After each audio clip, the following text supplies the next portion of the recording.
Well, good morning. Welcome back. This is Lisa with Not Your College Life. This is another episode in my series of the A Day in the Life of a College Admin during COVID-19. Here we are on April 3rd. Yes, April 3rd. And this week, things have, on a very small scale, started to transition into less of a fire hose of decisions to a bit more of normalcy.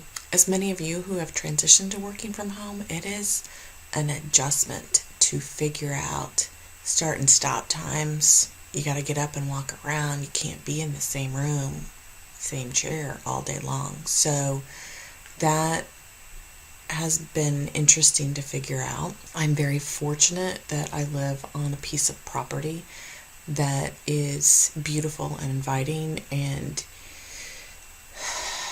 rejuvenates me when I make intentional time to step outside.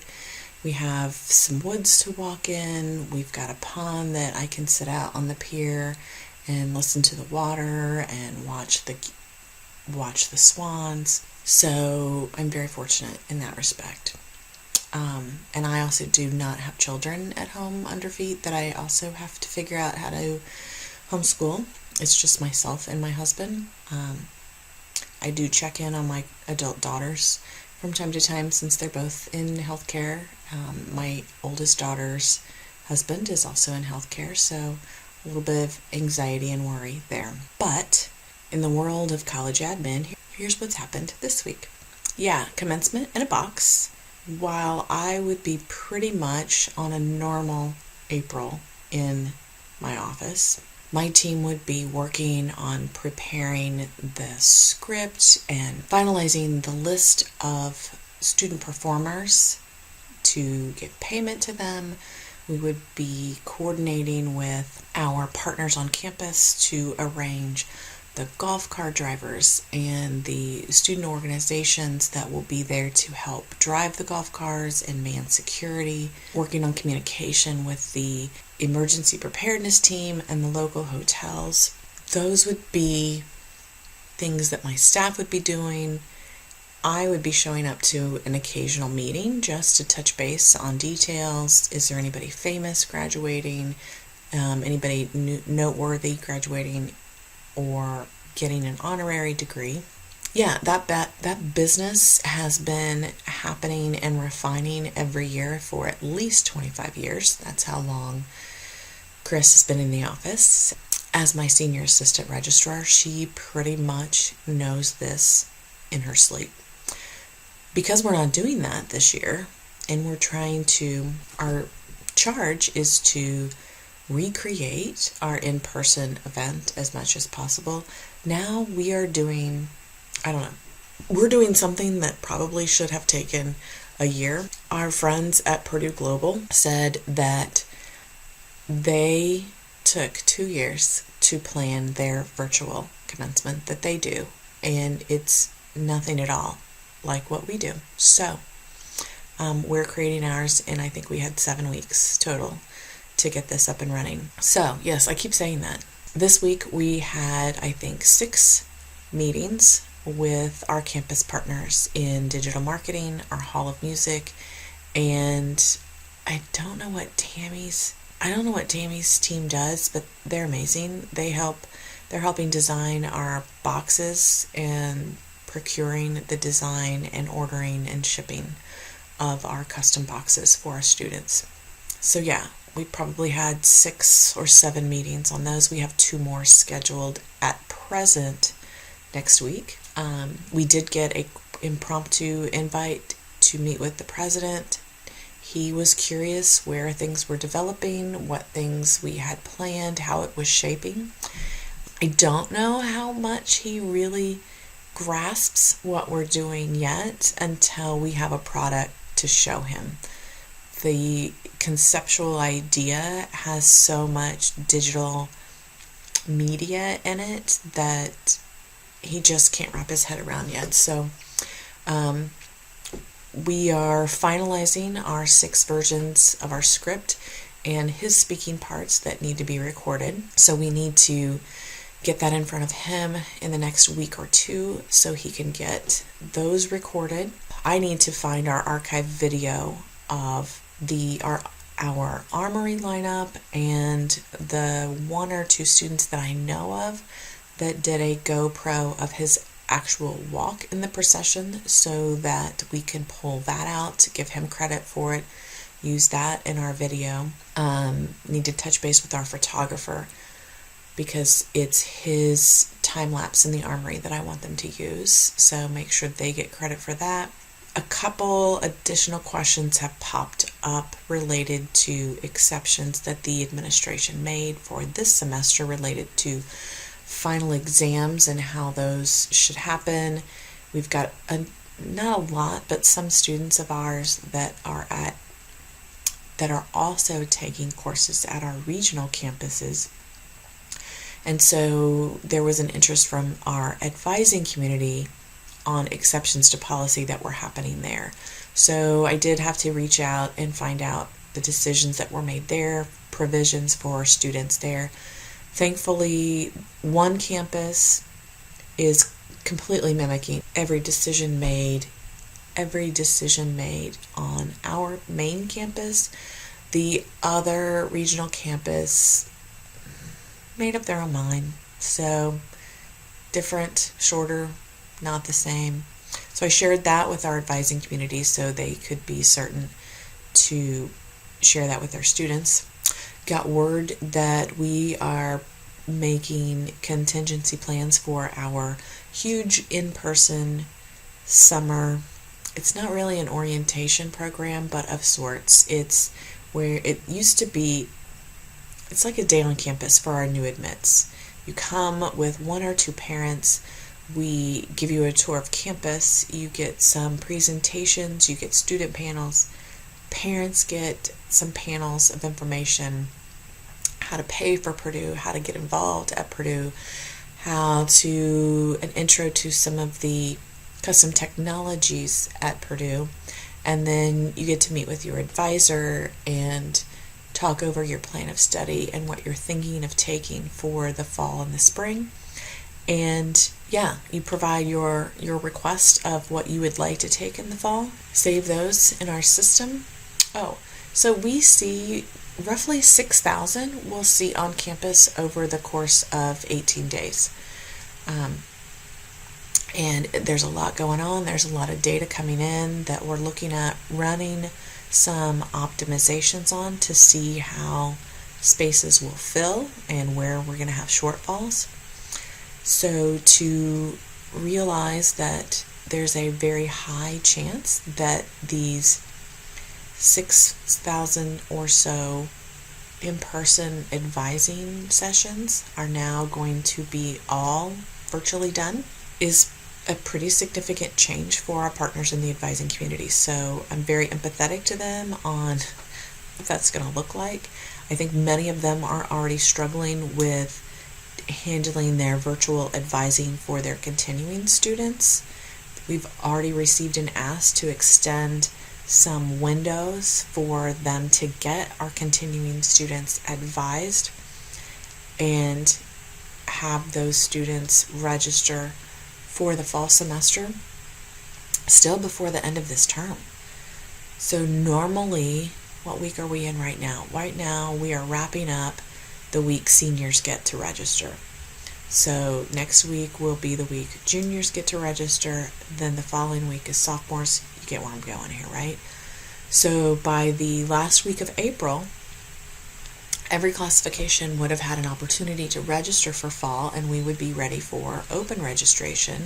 So kind of status quo and coast until the second week of June, when we would start looking at our new admits. Our advising community is not quite ready to wrap up spring with current.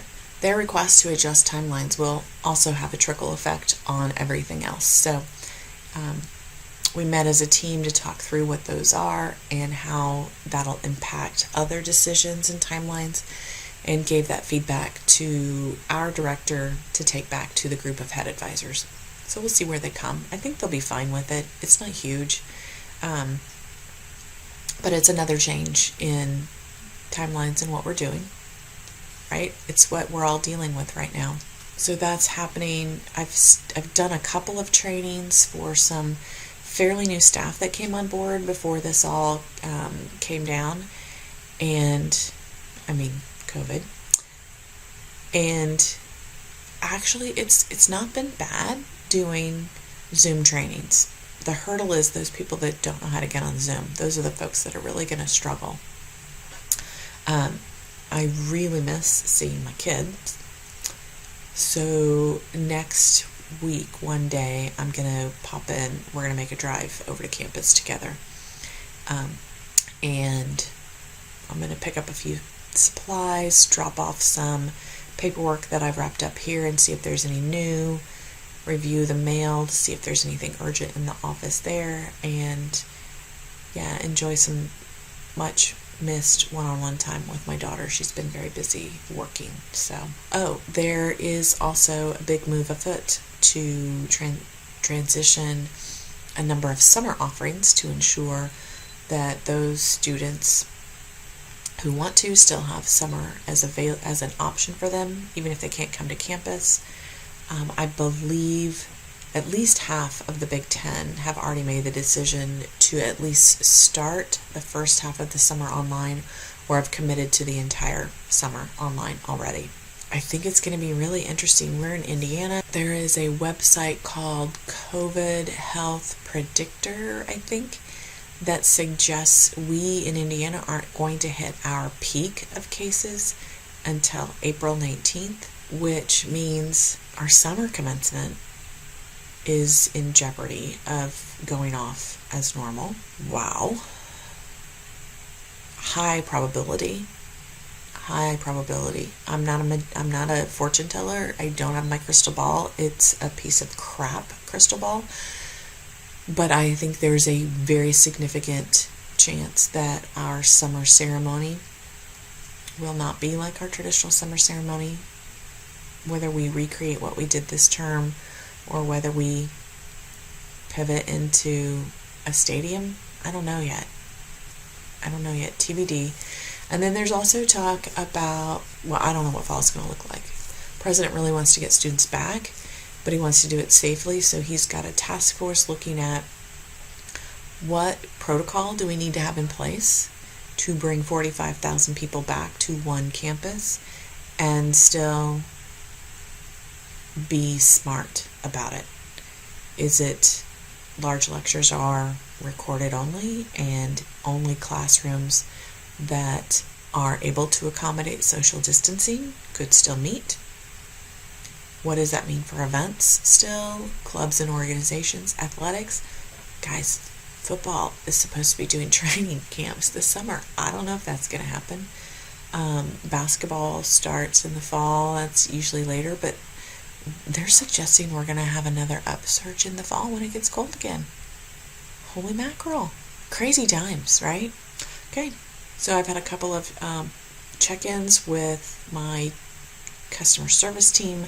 I'm doing daily check-ins with my commencement team, which has been incredibly helpful. We really needed that.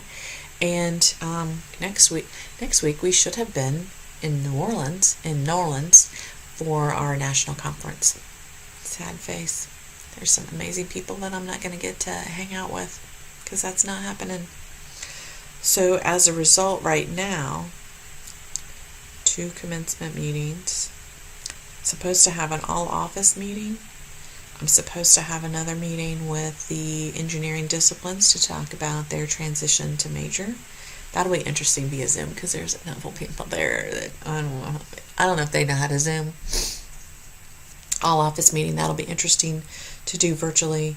I've got to check in with my director next week. I'm supposed to be doing a couple of annual evaluations. I'm going to try and push those. I really want in-person on those. I know Zoom is fine, but I'm gonna push those to in-person. And then we have as of right now, we have another 3 commencement planning meetings. next week. I am supposed to be getting the scripts to review next week to make sure that they have all the components that we need. I'm really curious to learn how all of this is affecting other admin, other college folks, both large and small. It's been really interesting. I'm very thankful that for whatever reason I decided to start chronicling this early. I think it'll be interesting to look back. Today, April 3rd, I think we have exceeded the 100,000 mark. I really look for New York. If they haven't already, they'll exceed what China had in cases. I think I already told you guys about the crazy rates that they are offering for healthcare workers, aides, and nurses to come to New York and live. It's crazy. I don't know.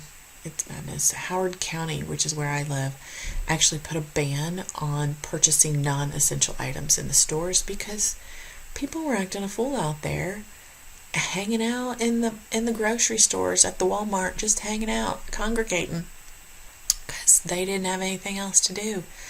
And so the city officials said, okay, we're going to stop this nonsense. Thankfully, alcohol was still on the list of essential items. But yeah, that's been crazy. That was probably 2 weeks, and now they've thought better of it and decided that maybe they just need to do a better job of educating people and holding them accountable for using your brains. Come on, people. I have 4 failed attempts at an adapter to use a TV as a second monitor screen, third monitor screen. So I'm hoping the next one that comes from Amazon is accurate, and I have 3 or 4 that I need to return to the Amazon, but via UPS. So I'll drop those off next week when I make a road trip. It's been so weird not driving. I don't know. Other than walking around in my yard, I don't know that I've left my property. It's been a week, you guys. It's been a week. I don't know how you people in the city are doing it. God bless you all. Okay, so let's be smart about everything that's happening and keep your social distancing.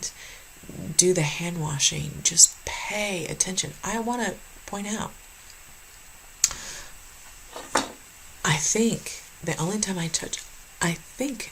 I touch my face in this whole recording, and it is almost 22 minutes, was when I needed to wipe my nose, and I used a tissue for it, and it's going in the trash. So I'm starting to learn.